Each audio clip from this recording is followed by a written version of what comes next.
I know that I was talking about myself um, in the past few videos, and um, a part of it I think is really good because then you'll be able to trust me when I come on here and when I say certain things to you that you'll understand or know or feel within the video, within the energy or the messages that come through. No messages are coming through right now because it's like you need to get your piece out, okay? And I think everyone needs that as well. Like they do, they need to release their piece. Either it be like there's a saying out there. What is it? Never judge a book by its cover. Yeah, it's like it may look absolutely amazing on the outside, but then when you go inside, it's sad and depressing. And you're like, oh, well, that's not the type of book that I thought that would be. Oh, okay. Or it looked really like boring on the outside. And then you flip it and it's super exciting. Not everyone is going to be wanting to be so, like, not everyone's going to be open towards you, and not everyone is going to be cheering for you either. So say that you go and talk to people and things like that, right? And you're trying to get ideas, or you're trying to get an understanding, or like about your energy and about your life, and you go and talk to a few people, and they're kind of flabbergasted at what you're saying to them, and like, oh my god, like this is a lot. And then sometimes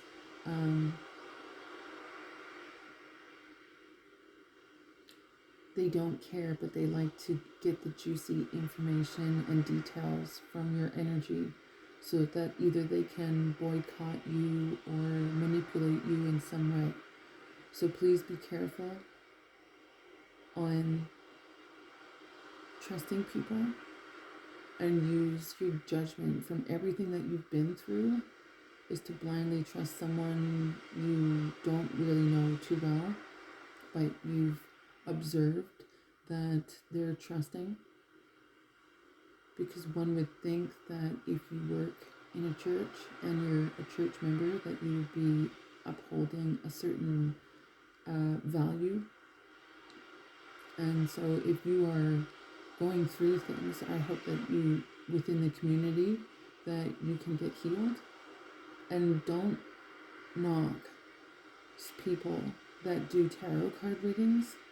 Not everything is demonic, and when you only have light, you also have dark, and dark has light. You have a balance. You have to, and you look at the yin and yang. You can never just look at the yin side. You have to work on your dark side as well. The dark night of the soul. So like when someone tells you that you're a starseed, Palladians, light worker, medium, psychic, whatever they feel that they are, don't knock it. Like if tarot gets someone through a trauma or an experience, or their own life, they can take that upon themselves, right? To either do good or bad, right? But if they're a good person, I'm sure that they're going to be sending out positive, good information, but they also have to do the balance side of things, of going to the dark side to get this other energy, because there's other energy out there other than just good fucking people. There's also people that want to really hurt you, and they hate you just because they look at you, right? So, you might be hated on by your priest or your pastor or whatever in the church service because they don't like the way that you move, and they all of a sudden hate you for some reason, right? Maybe you don't give enough. Maybe you're in the church service and, maybe they dislike you. right? How are you going to heal from that if you're in a bad, that's the bad black side of things. You don't get along with everyone, so you have to kind of work together. How can you balance things out? Balance the scales out. Balance your energy out. Balancing your dark and your light together, right? So don't knock someone when they believe in something, right? They could believe the power of this selenite, right? Cleansing and protecting their space from evildoers that want to do the energy harm. So having the negative energy bounces off in all directions. Pause. Voltaren ads for old people.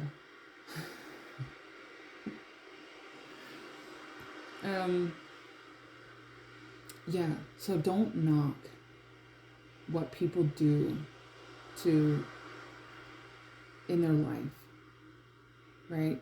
But if someone comes out and tells you that they are this and they are that, believe them. Why wouldn't you? It's coming directly from their mouth and their energy, their body, their essence, right?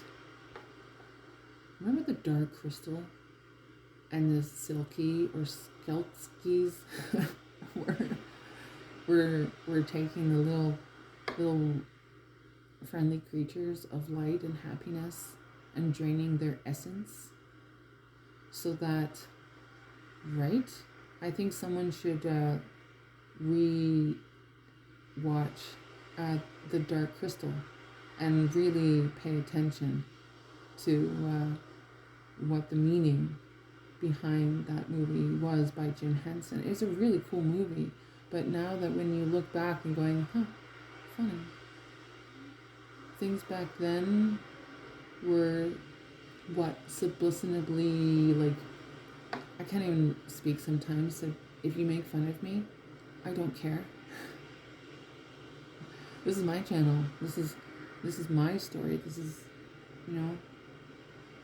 you can go, you are not bound here. You're free to do whatever you want within reason, and no killing people or hurting people or abusing young children, because people find out, and then that's why they don't go back to work, because you find out the people that you trusted to look after your son when you went away to work up in a mine to support them, and then you found out that they were doing unthinkable things to your son. And then that's why you stay home. And that's why you can't find a job, because you're scared for your son's well-being and your well-being and your cat's well-being. Who can you trust when you can't trust anyone, especially your own family? And so you reach out to a church that is helping, or you reach out to someone that will help you and now knows your situation. And the people that you told or you mentioned something and they stood by and you started making things. I started making basically a hide bomb for men out of my last bit of money that I had from my work. Yeah. And trying to get things out of there, trying to do that, and then you're giving your samples to the church. And the church now, all the people are like, oh my God, this stuff is amazing. Like, amazing. I'm like, yeah, you're welcome. It's like, it's taken my itch from eczema and psoriasis away. Like, it is like miracle gold. It's like, we want to help you. And I'm like, perfect. But I also want to help other people. But my market is something that's here in Alberta, along with other provinces and all around the world. Yeah, so I look forward to be putting that out there. It's like, they're like, people are like, hey, you should go on Shark Tank. Or I'm like, oh no, I need to actually like talk to someone in person that isn't having a camera or a microphone in my face asking me what my dreams are and then giving that away. It's like, no, I have amazing idea that will be like multi-millions idea. And I was like, this one's mine. I was like, I think I'm just gonna keep this one as mine. I've given the bomb to two ungrateful people, and then the rest to the church. And I still use them. And they're like rave reviews. They're like, oh my god, this stuff is really great. Like, it's helping people. I'm like, perfect. That's exactly what I want, is to help people either get messages, or if I make a balm that you rub on your skin and it protects you from the elements and it makes your skin feel amazing, yeah, why not, right? If I'm not working because I'm being a very protective mother,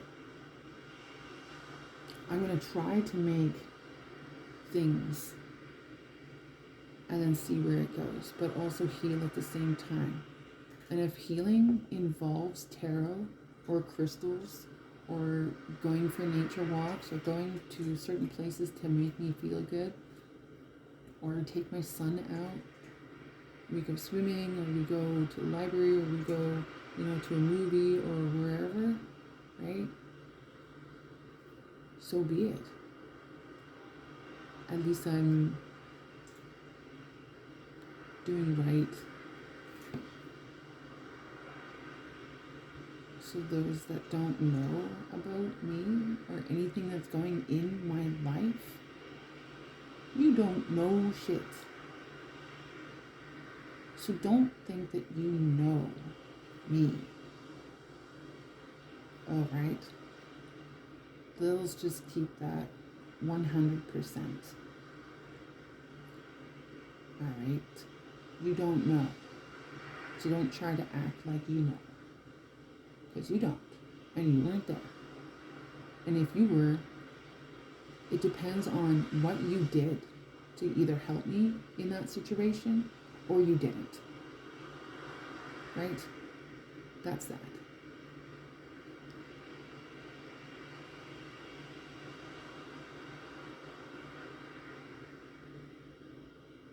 My cat checking in, making sure that everything's okay. Everything's okay. I'm okay, you're okay, whatever. But anyways, people go through some pretty serious shit. And you're not always there to see or know about it. And if you are, that's meaning that you're stalking someone, that you're spying on someone, that you have a private investigator on you, that people know everything about you. I'm like, well, why? How are you knowing everything about me? Like, how are you knowing how much money I have? Why do you want to know about my taxes? Why do you want to know about this? What's going on? Right? You're starting questioning the people that you live with, the people that are closest to you. And you're like, what the fuck is going on here? Why are you doing this? Like, why? Right? Oh, because you know what, Emma, you make the money and we want it. You make things out of thin air. Oh, you have no work and you've got your people upstairs. Oh, when are you going to get another job? Or you live here for nothing. And I'm like, I'm family, right? We're family. Like, why wouldn't you allow me to stay here so I can get my two fucking hard feet on the ground, and I can spring off again into either going back to Boart Longyear, which was only supposed to be temporary, but having the feeling of like I can't leave my son yet, and I can't get out of here, I can't whatever. Feeling held hostage, even though that they're like, you're free to go, we want you out. Kick out, or we want you out. I'm like, yeah, but where am I gonna go for an amount of money that I don't have? Right? It all does come down to money sometimes. And it's like, oh, well, we can put you into a women's shelter. I'm like, yeah, but the non-negotiable is my cat. He was there when I was not. And where was I? I was up at the Red Chris mine, working my ass off for 12 hours a day shift and night shift, being away from my son. That's why I got him a phone, and then allowed him to use the internet, and then got WhatsApp on his phone so that I can communicate with him and have this constant flow. Because the people that were looking after him really, no, we're not going to get into that. But I felt that communication, and then my son really likes computers, right? I was like, if you want to become an IT guy, then who am I to tell you not to? I cannot stop you if this is what you want to do. He's doing something that he loves to do, is computers. I'm like, okay, whatever. And then he likes being outside. He likes running around. He likes being, active. Sometimes he's pulling teeth, but at the same time, I'm glad that he's balancing himself out with his mother by his side. That's the same thing with other people. If you have healing that you can heal from other people and by other people, that you feel secure and you feel safe, right? That's what it means in this world. It is what it is, right? When you try to make best with what you have, what things are around for you. May it be tarot cards, and that you get the messages, and you're asking your energy what you need to work on, right? You don't necessarily have to ask what things are happening in other people's lives. Why? Focus on yours, and then have a whole bunch of them so that you can incorporate all of the shadow aspect, the dark night of the soul, the balance, the heavenly gates, the positive outcomes, all the things that you could be focusing on, like your chakras, right? Within your body, throughout, head all the way down to your toes. Then you get the 7 chakras, the 8 chakras, whatever you like to say, okay? You have each level, and they vibrate at a certain level, a certain color. So you're walking, you're touching, you're feeling, right? You're feeling the emotions, you're feeling your energy. So if you heal yourself by people that communicate with tarot cards or with the ghosts or energy that they've been through before, their experiences, and they're sharing it with you, take it upon themselves as basically face value, their face value of the video that you see, and know that they're going through the same thing that they could potentially help you with. And these are healing stories, listening to someone else's trauma. It's holy shit, she's really strong. She has nothing, but she's making fucking hand cream for men.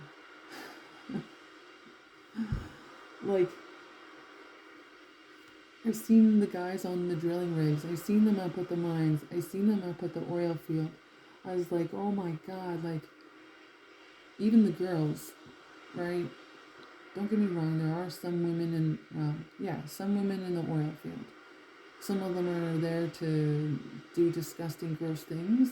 And then some are actually there to work and find a little acreage, or have your horses and your dogs. And that was my dream. It's when I came here, it was okay, so I had brought my 2 horses with me, Maggie and Marshall. And I thought, okay, I could get great, like start over. I had 2 horses, I had a dog, and I had a cat when I came here to Alberta because I brought them over when I got the job in the oil field. And I'm like thinking, okay, great, I'm gonna work, whatever. It didn't set up that way. But you know what? The best thing from Alberta is my son. Right? That's the best thing. Everything else has been shit. Everything else has been about other people and what they could get from me and take away my wealth and then treat me like shit. And they're like, well, she's got it all wrong. And I'm like, no. How about you listen from my side of the story, right? No one's asking about my side, my energy, what has been going on in my life. No, everyone's been like focusing on everyone else, saying, oh, she's a liar. And I'm like, I'm not a fucking liar. You're just trusting the wrong fucking people to tell you the information that you don't know anything about me. So you like to make up shit, tell other people, and make it believe that I'm fucking crazy when you're not looking after my son when I trust you the most. Great. So then I'm fucking crazy for trusting you. Right. All right. Slam the person that actually wants to look after their son or their children, and then trying to do the best things for them. But in the end, here I am. And I really do love my tarot readings. I really do like getting messages, by the way, because the ghosts that are here communicate, and they wanted to send messages to their loved ones. So I'll hear a name like Wayne, right? I have Ghost Tube, right? And I have kind of the all series, and during the day sometimes I'll put it on and they'll say their name, and then I can actually talk to them. There was one evening where I was standing and meditating. I was standing in the dark. I like doing that, and I meditate. And when I meditate, sometimes ghosts come through and people like that. Imagine you're in the middle of a room and there's people all around you. Like if you won something and they're standing there just really happy for you, or they're congratulating you, or you're getting some kind of surprise or whatever, but they're listening to you. They really want to know what you have to say, right? It's like that. And they come forward. Sometimes they step out of the blue and say that, the missing hikers, right? There was a lady named Eileen. She was a missing hiker. And she said sometimes when we get lost, when we go up there by ourselves, this was an older lady, Eileen, and this was she came from the States. There was something in the States about a missing lady hiker that went up there by herself, wherever that is.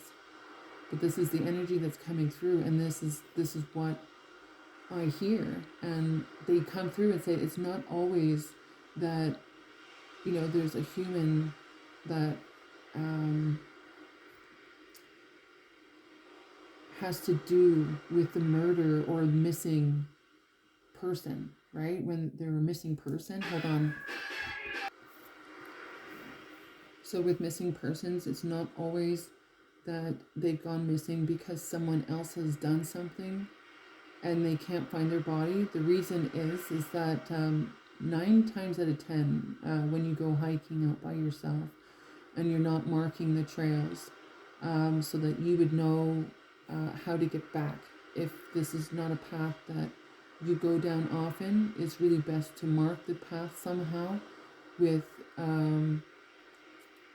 a marking. Remember that movie Balto?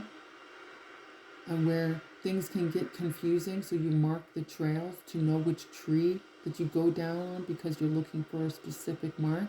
Yeah, that one.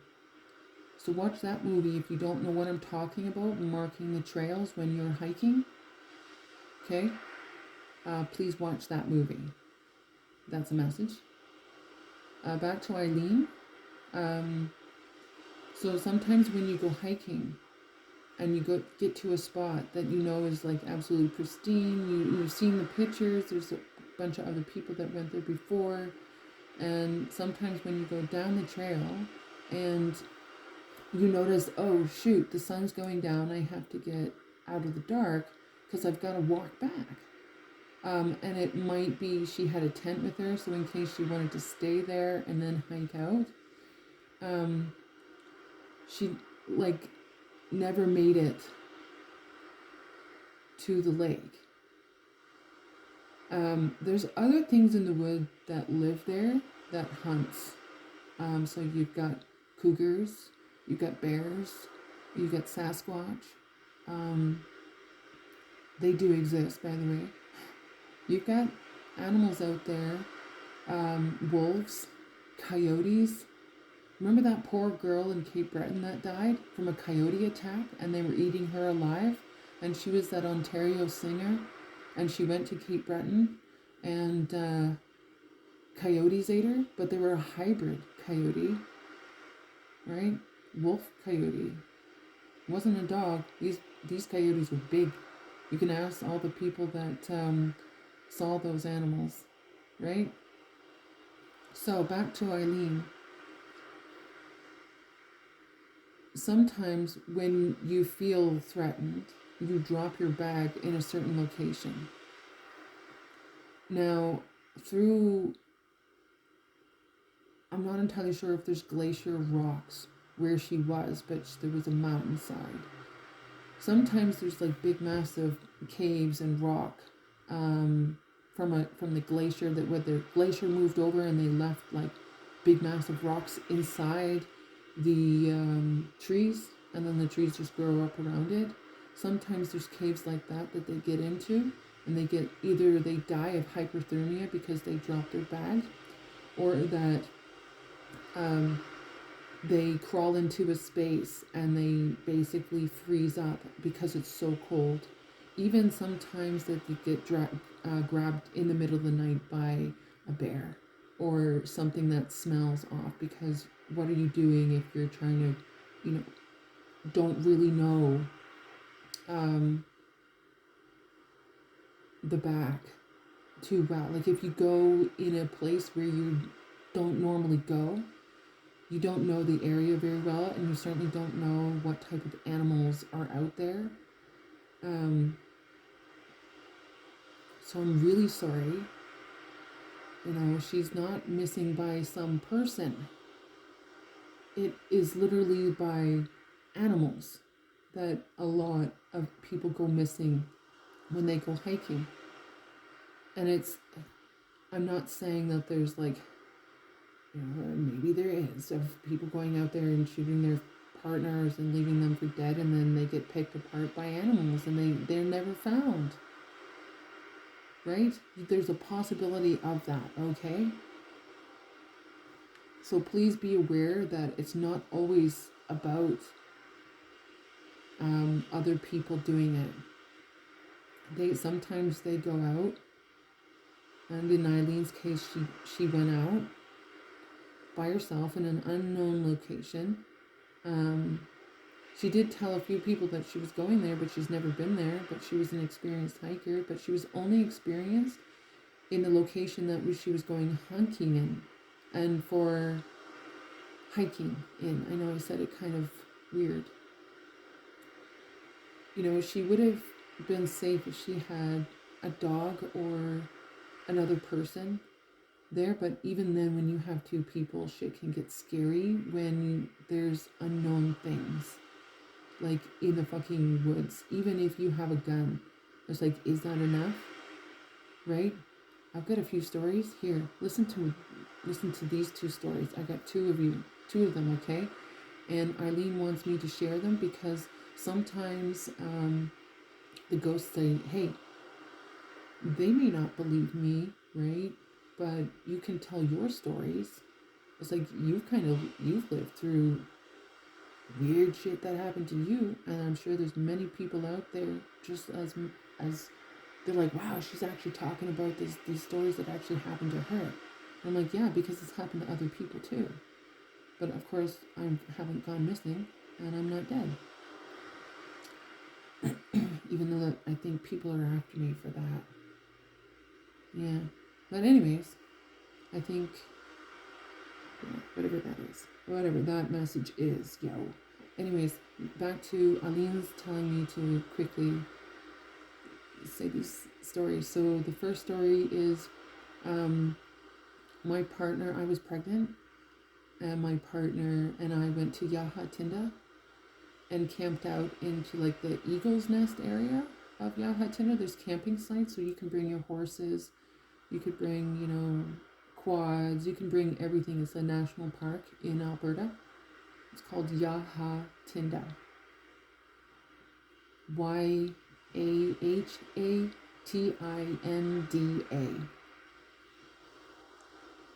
And it's very real there. Of course, you've got horses, wild horses running around there.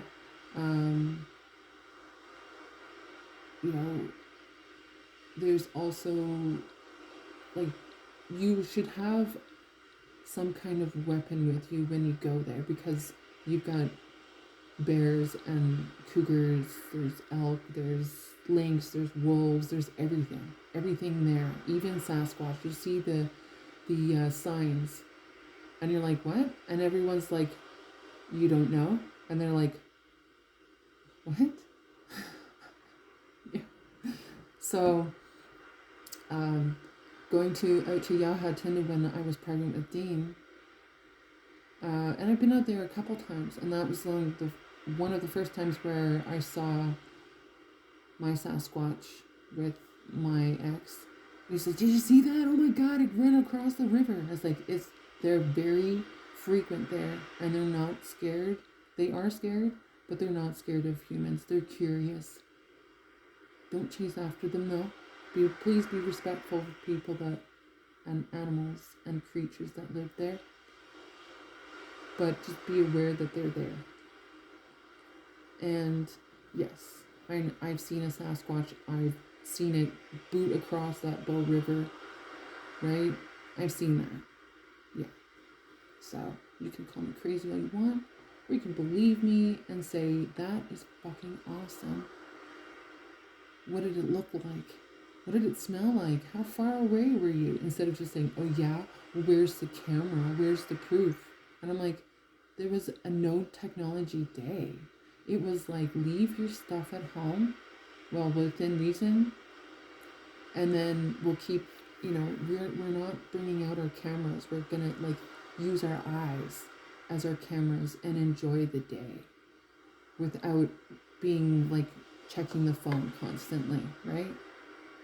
Get back into not having a cell phone, right? Leave your cell phone at home. Tell people where you're going, right? Yeah. So, of course, I didn't have my phone. I've seen it with my eyes. So if you're going to not believe me because I've told you about the situation, that's on you. And no hard feelings. I've had that amazing experience to see that, and not many people get to see that, okay? A lot of people see the footprints or hear the sounds, but not a lot of people are blessed to actually be seeing that in person. And then you can't say, well, you're a liar. I'm like, were you there? I don't think so. So how the fuck do you know? Uh-huh. There you go. Now zip your mouth. And listen, right? You weren't there. You didn't see it. So you got nothing to say. You can either tell me, you can either listen to the story, or you can zip it and away. Right? No hard feelings. Peace, light, and love to you if you don't want to hear these stories.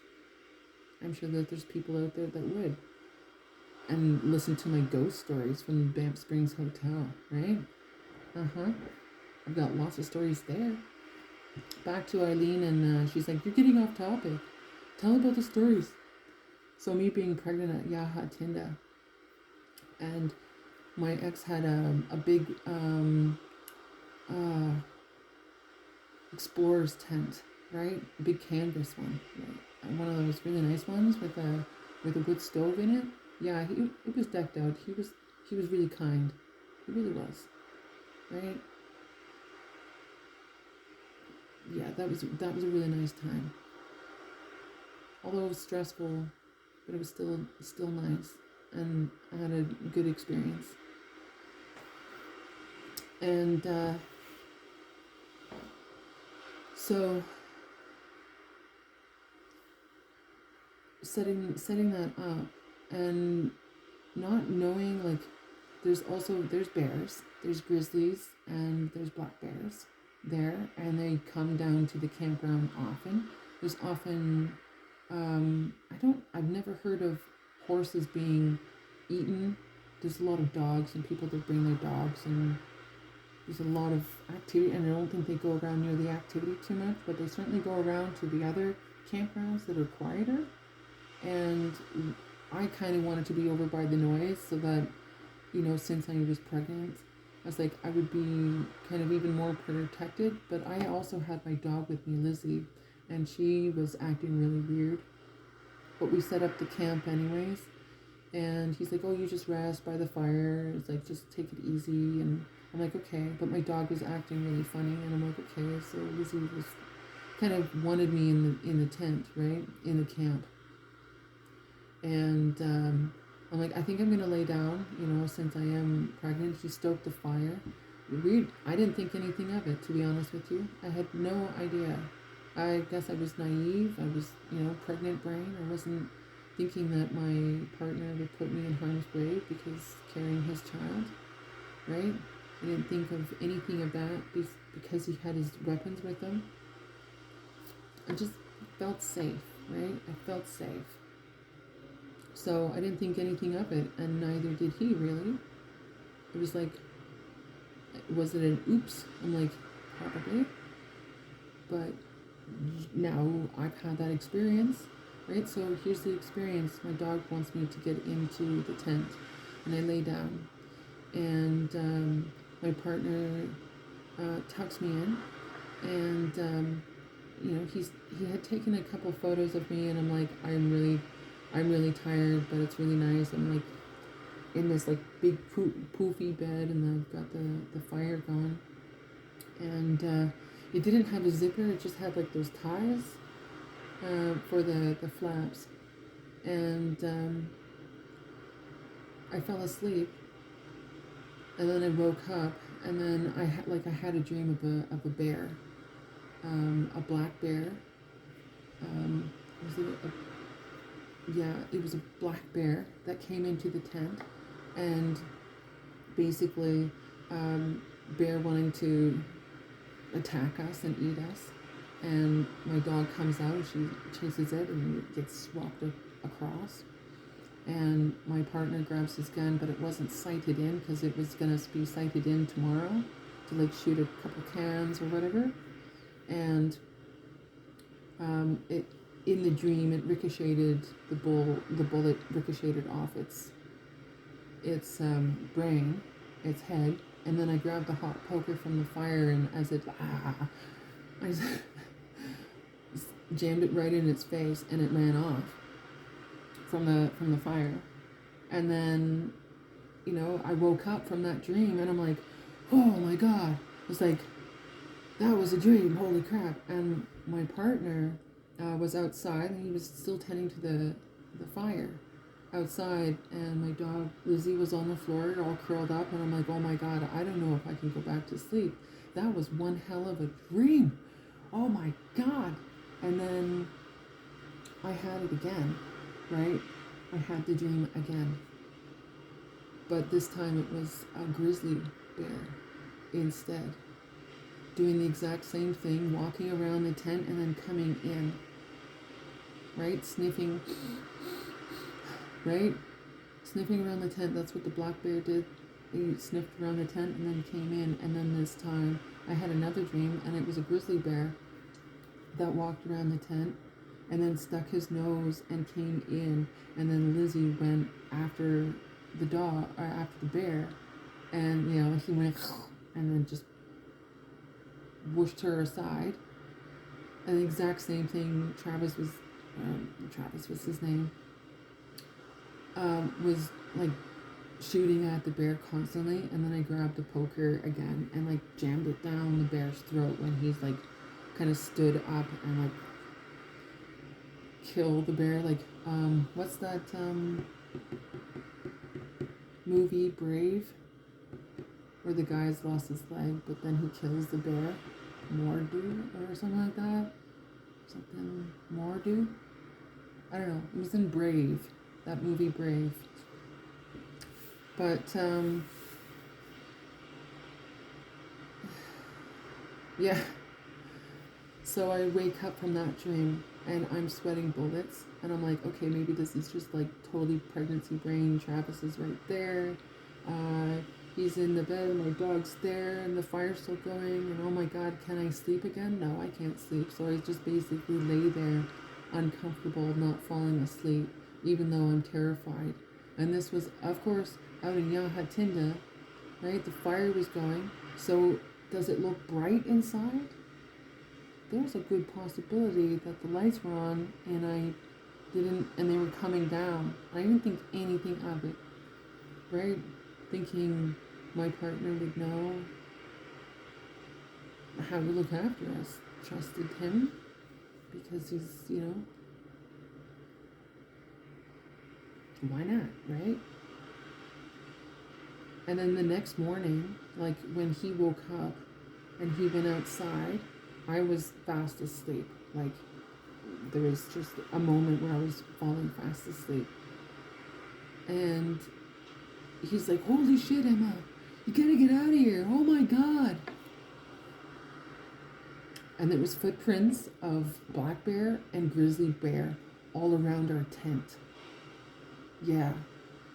So were those actual dreams or those actually happened? Right? So where my story is like, if you go hiking by yourself and you don't have the protection because you dropped your bag, right? Where do you curl up? Right? Would you curl up in a crevice of a rock, try to keep warm and out of the elements? Would you try to make a makeshift thing with nothing and you're like, I can't do this, I might as well, find like a stump or whatever to sleep in so I don't get eaten by an animal or I might freeze to death? Right? It's colder in the elements than you realize. It's just like all those people that died up at Mount Everest. They're all dead there and they have to stay there for the rest of eternity. Frozen in time. Okay, so that story actually did happen. The marks were there, the footprints were there. It was just Travis and I and my dog Lizzie. And then he's like, I think it's a telltale sign that we'll get out of here. I'm like, yeah, good idea. I'm like, holy shit, that's crazy. It was crazy, okay? Yeah, it was crazy. We took 2 different vehicles to get there. So I had no problem with taking my vehicle in an Audi. Not an Audi. Like, I had an Isuzu Bighorn. Right-hand drive. It was awesome truck, man. Awesome. Anyways, the other story, before I run out of too much time here, the other story was that my partner and I, Travis, same fella, we took a boat all the way down from Big Valley all the way down to Drumheller on the Red Deer River, where there's like cool fossils and there's cool things that you can see and find. And I'm like, wow, this is cool. And a lot of people go tubing or they go boating down there, and it's just like, but you got to be careful. There's big, massive rocks, and I don't know the volume of the water. So you got to be very aware of the fluctuation of that river. Um, yeah, you gotta do your homework before you do it. You can't just go down there and float down there. But it's a really cool float, right? You're experiencing a lot of things that you normally wouldn't see. And good luck for any kind of communication either. Cell phones down there really don't work until you actually get down to Drumheller. Then you have service and things like that again. But I remember another instance, and a lot of people won't believe me for this one, and I'm like, well, you weren't there, so how would you know? How would you know this, right? So this might freak a little bit of people out, and I'm like, I don't know if I should tell this story just yet. I think I might save it, actually, because it's about UFOs. Right? Drumheller, UFOs, being on ancient land, seeing the native holes right on the rock that they make holes, like really cool. It's like, don't touch those, don't take those. If you see them, if you see like a little bowl and then there's a hole on the inside, it's like the mortal and pestle, don't take those. That's not cool. But anyways, I think I'm going to save my UFO video for another time. Mainly, Eileen wanted to say that sometimes when people go missing, it's not necessarily due to another person out there that they would know their whereabouts, because animals, when we get too cold, we sometimes just fall asleep, or we're sleeping and we get snatched by an animal and then they eat us. Just like that poor girl in Cape Breton that died many years ago. She was a singer-songwriter from Ontario, and she died in Cape Breton. And they rushed her, and she died in the helicopter. Well, yeah. Can you imagine all those people that found her and then couldn't really do anything and couldn't get those coyotes off of her, right? Couldn't, right? So sometimes, if there was no one around, no one would have found her. And then there's like a man-wide search and a hunt. And I'm like, well, people, Cape Breton's, a wild place too. There's bears, there's wolves. I don't think there's cougars. There's hybrids apparently of coyotes and wolves mating together.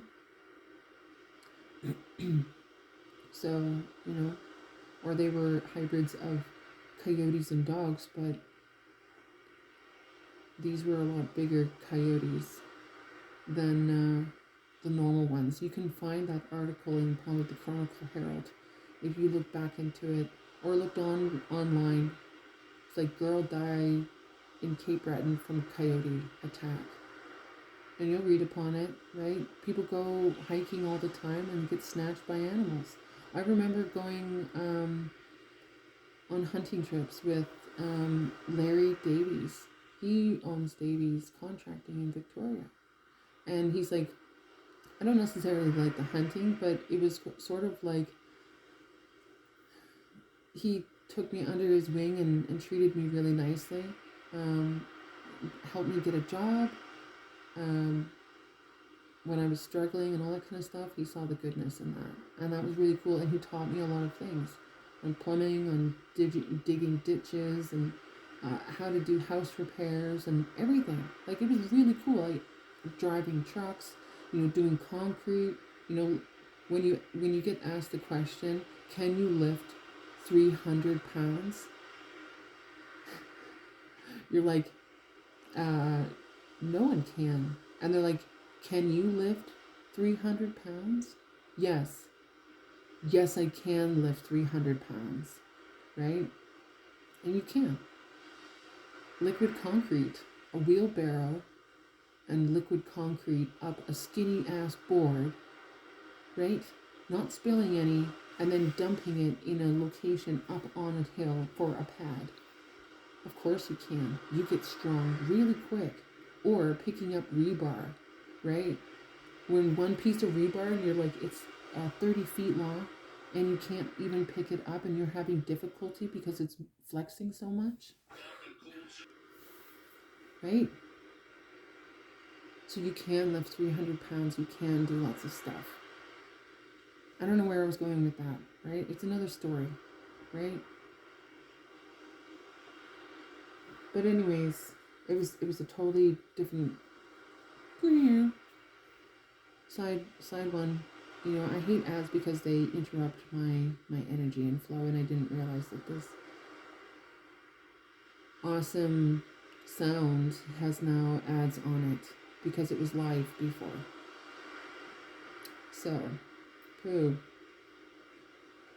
Anyways, I'm not going to do the UFO one. I'm not going to get into that, but Eileen had said that sometimes when people go missing, the animals finish you off.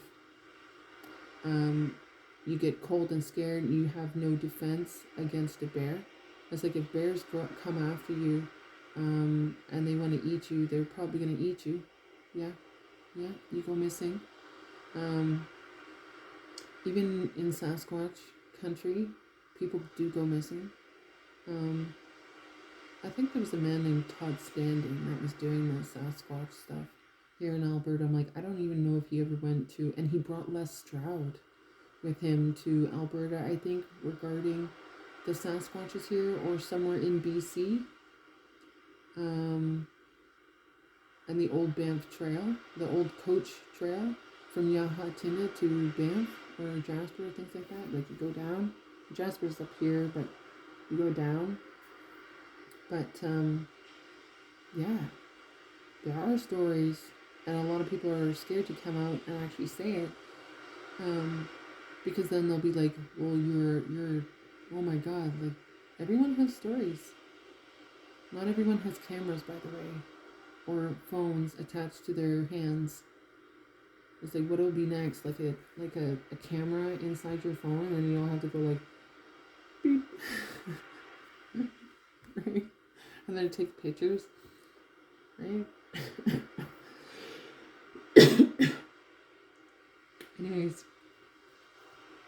Anyways,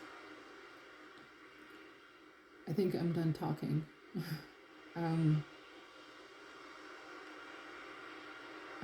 Eileen says the final word is sometimes when you don't find the bodies in the locations that they're at, animals eat you.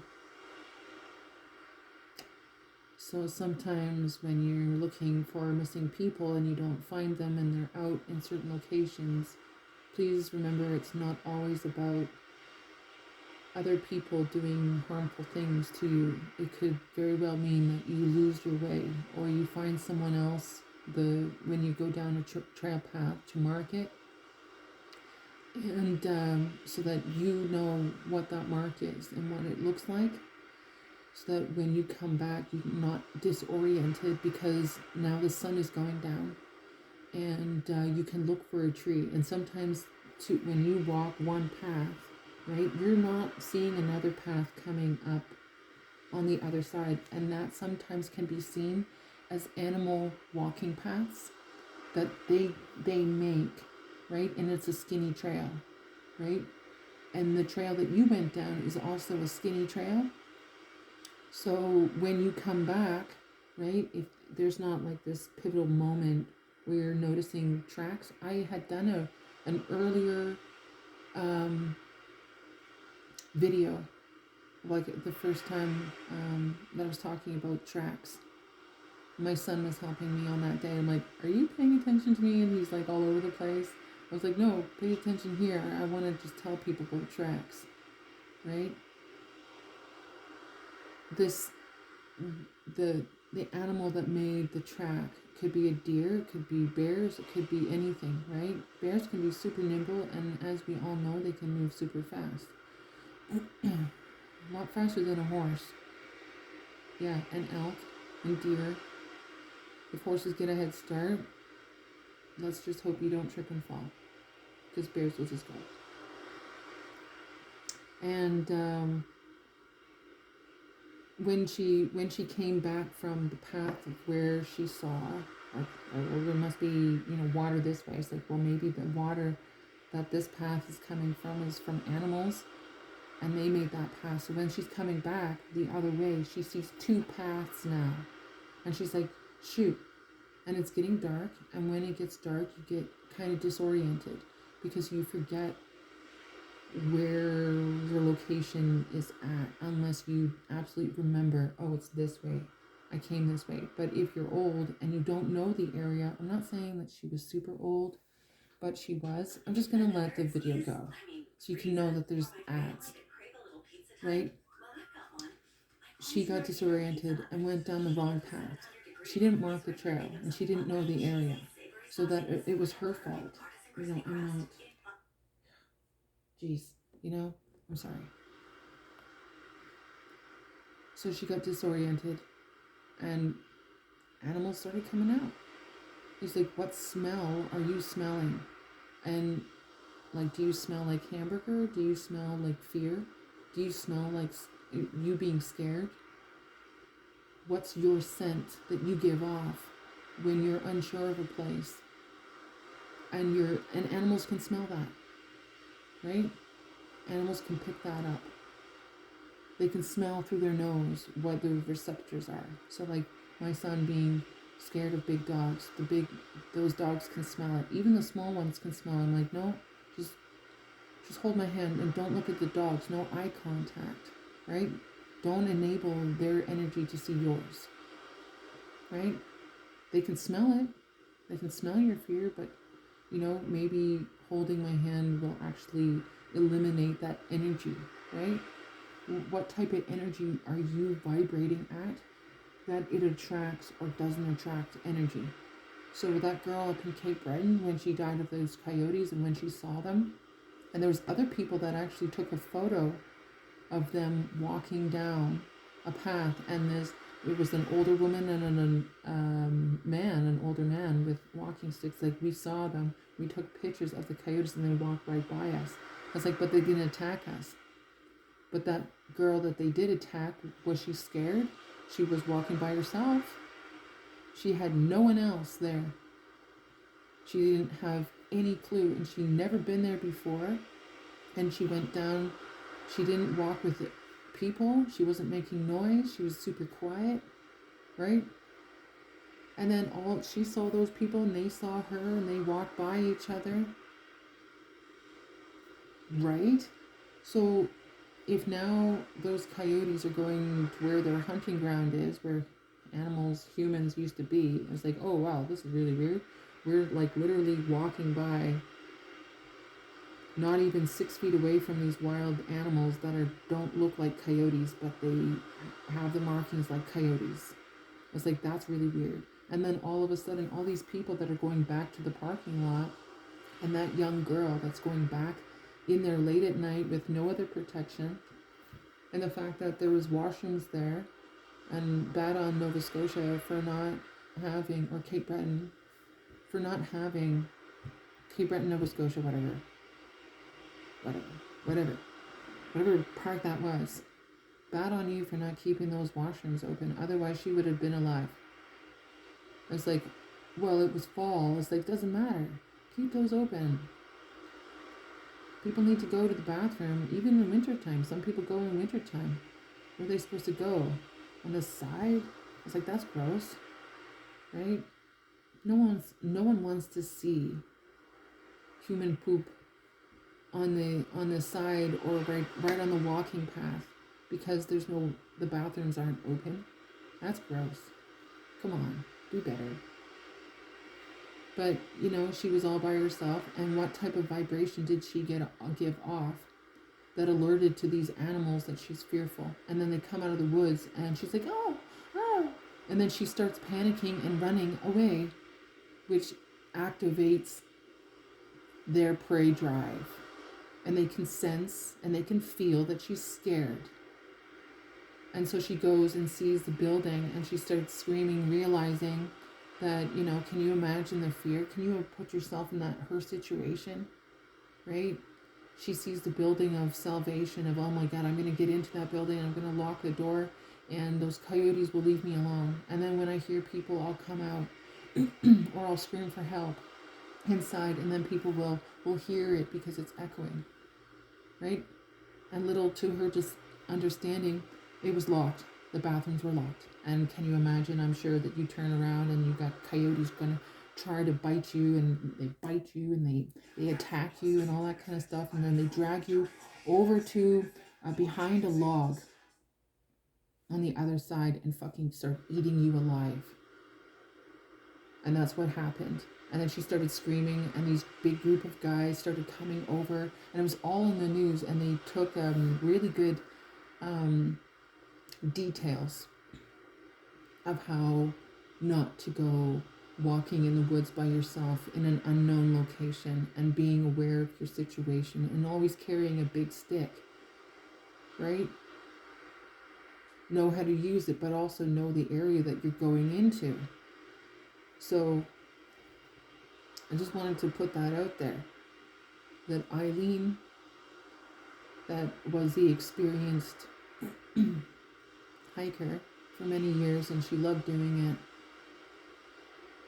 Sometimes, for herself, like she dropped her bag, she got panicky.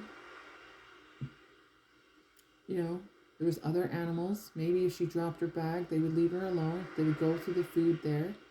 But no, her vibrations of her panicness set in. She's hurting, cracking, and whatever. She's like trying to hide. She's in a blue jacket, like a poofy blue jacket. She was like a metallic-y blue poofy jacket. And she hid in a rock face, and I don't have to say the rest.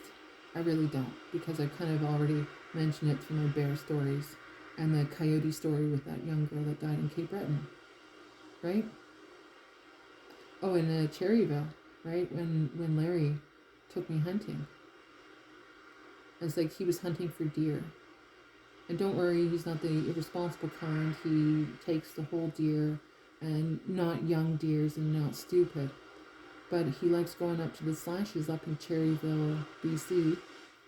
And he's like, we went on a couple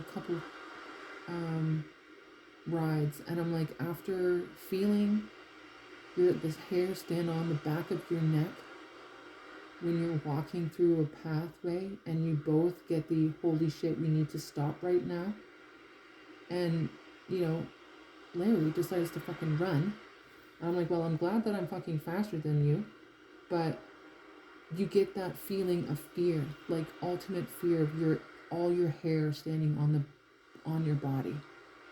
Like, we have to go now. And then as soon as we got to the truck, we jumped in. I'm like, I'm sorry, I'm not going to do that anymore with you. I'm really sorry. I think I'm going to stay in the truck. Thank you very much.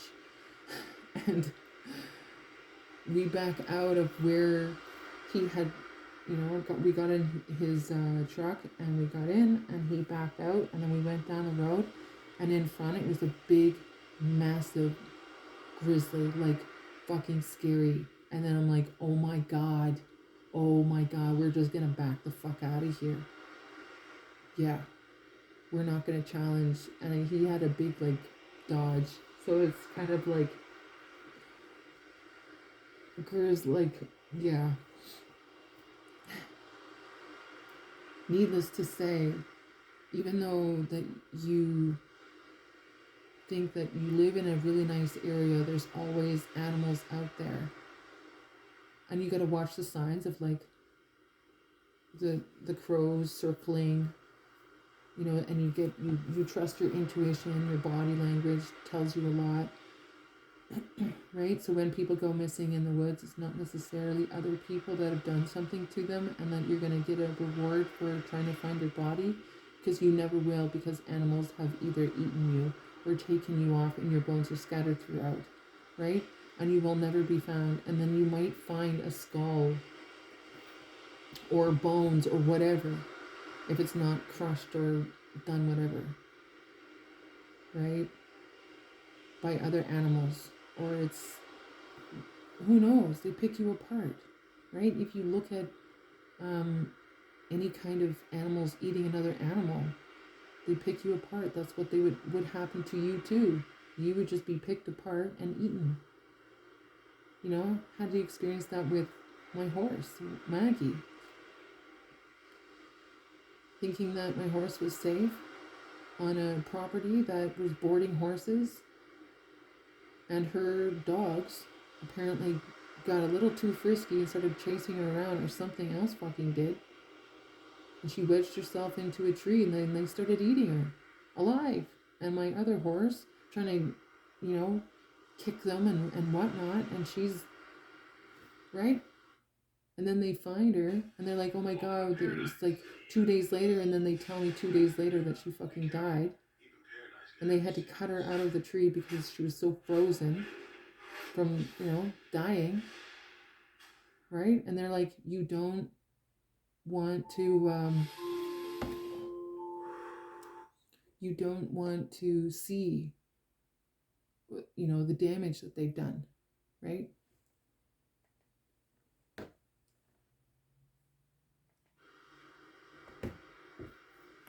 So I get her cremated. I get my horse Maggie cremated. And the cremator said, I just want to let you know that this wasn't done by a bear. This wasn't done by coyotes. It wasn't done by other animals. It was done by her dogs. Just to let you know. Because when I picked up the body of the horse, your horse, she had like over 15 dogs there. And they were like massive dogs. They were rescue dogs. They were like chewing on frozen red meat. Yeah. So, you know, dogs do like the taste of horse meat because it's a sweet meat. Just to let you know. So dogs will go after horses. Don't be stupid. They're carnivores, right? Anyways, the body, right? If animals will do that to each other, you're pretty much dispersed all over the place. If you had bigger animals like a bear or wolves eating you, okay? There was another movie with Liam Nielsen in it when he was a sharpshooter for the pipeline, and he would kill the wolves and all that, kind of coming towards the pipeline workers, right? So he'd be setting out, and then he'd be shooting them so that these guys are safe putting a pipeline in, I think. Something like that. And then their plane goes down, and he's in like the wolf's den, and all his buddies get eaten and dispersed.